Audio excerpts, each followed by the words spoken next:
کچھ سائل ایسے ہوتے ہیں جو کوئی بات نہیں کرتے، سیدھا کے ہاتھ پھیلا دیتے ہیں. ایک تو سائل یہ ہے.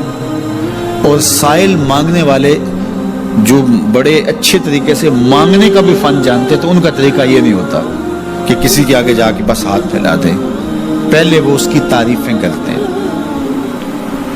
پھر جو ہے وہ اس کی رحم دلی کا ذکر کرتے ہیں، پھر اس کے مال و اسباب جو اس کو دیے گئے ہیں ان کے قصیدے پڑھتے ہیں، پھر اپنی وفاداری کا اظہار کرتے ہیں، پھر جھولی پھیلاتے ہیں. تو یہ دوسرا اور مہذب طریقہ ہے.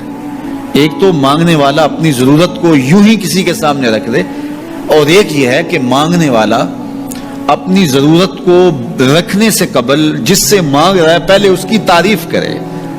آپ بندے اللہ سے ہدایت مانگنے کے لیے کھڑے ہوئے، پہلے تو وضو کیا، صاف ستھرے ہوئے، کانوں پہ ہاتھ لگائے، اس کے بعد ہاتھ باندھ کے ادب سے کھڑے ہو گئے، اور اب مانگنے لگے تو کیا بولے؟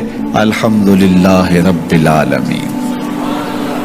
وہ آتے ہیں نا مانگنے والے دروازے پہ تو کہتے ہیں دوبارہ وسطہ روے، فلاں ہو فلاں ہو، وہ تعریفیں کرنے لگ جاتے ہیں. تو یہ مرحلہ ہوتا ہے. ابھی اس نے سوال لب پہ نہیں لایا ہوتا تو گھر والا پہلے بچے کو کہتا ہے جا اتنے پیسے اس کو دے گیا.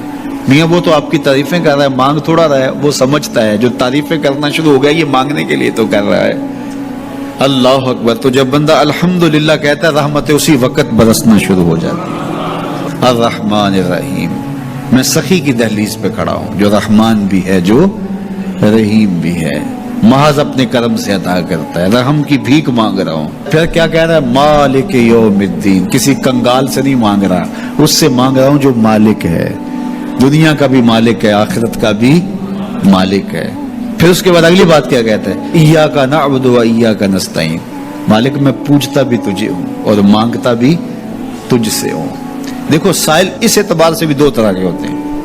ایک سائل ہوتا ہے جو بائی پاس پہ اترتا ہے، ایک کے گھر کے سامنے جاتا ہے، یہی طریقہ صحیح مانگنے کا، لیکن جاتا ہے ایک کے گھر کے سامنے، تعریفیں کرتا ہے، اور مالک خانہ کو پتا ہوتا ہے کہ یہ ہمسایہ سے بھی مانگ کے آیا ہے، میرے گھر سے بھی مانگ رہا ہے، اگلے گھر سے بھی مانگنا ہے.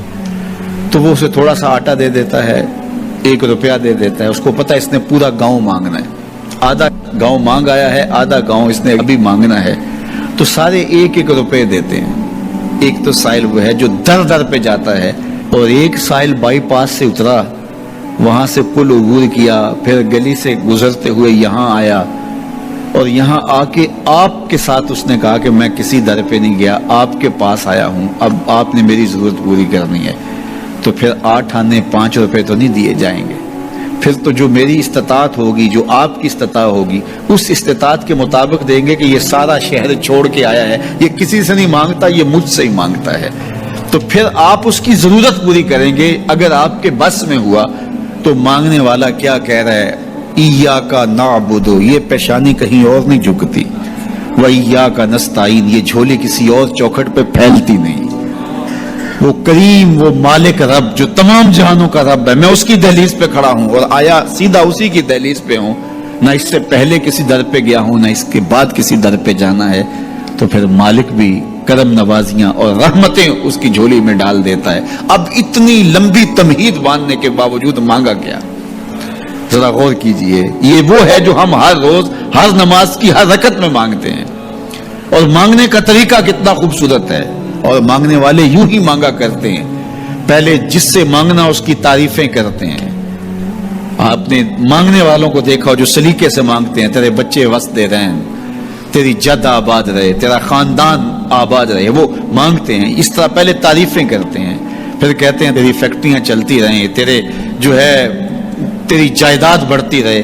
تو وہ اس کے خزانوں کا ذکر کرتے ہیں، اور پھر کہتے ہیں کہ یہ فقیر نمانہ تیری چوکھٹ پہ آیا ہے، اس کی ضرورتیں تو پوری کر دے. اب بندہ بھی اللہ کے حضور جب حاضر ہوتا ہے تو مانگنے کا سلیقہ کیا ہے؟ سب سے پہلے کہتا ہے الحمدللہ رب العالمین. میں کسی کنگال کی چوکھٹ پہ نہیں آیا، تمام جہانوں کے پالن ہار کی چوکھٹ پہ آیا. اسی کی تعریفیں اختیاری بھی غیر اختیاری بھی، واسطے کے ساتھ بھی بلا واسطے کے ساتھ بھی، اسی کی خوبی ہیں، سارے اسی کے کمال ہیں، وصف سارے اسی کے ہیں. پھر اس کے بعد کہتا ہے الرحمن الرحیم. وہ رحمان بھی ہے، وہ رحیم بھی ہے. پھر اس کے بعد کہتا ہے مالک یوم الدین، وہ دنیا کا ہی مالک نہیں، آخرت کا بھی مالک ہے، یوم حساب کا بھی مالک ہے۔ پھر اس کے بعد اپنی وفاداری جتلاتے ہوئے کہتا ہے ایاک نعبد و ایاک نستعین، مالک سارا جہاں بس رہا ہے، میں نے کسی سے نہیں مانگا، میں نے جھولی تیری چوکھٹ پہ پھیلائی ہے، میری پیشانی تیرے حضور جھکتی ہے، یہ پیشانی کسی اور کے حضور کبھی نہیں جھکی نہ جھکے گی۔ یہ سب عرض کرنے کے بعد پھر مانگتا کیا؟ اہدنا الصراط المستقیم، مالک مجھے سیدھی راہ پہ چلا دے، میں تیرے حضور آیا ہوں، مجھے ہدایت کا دو۔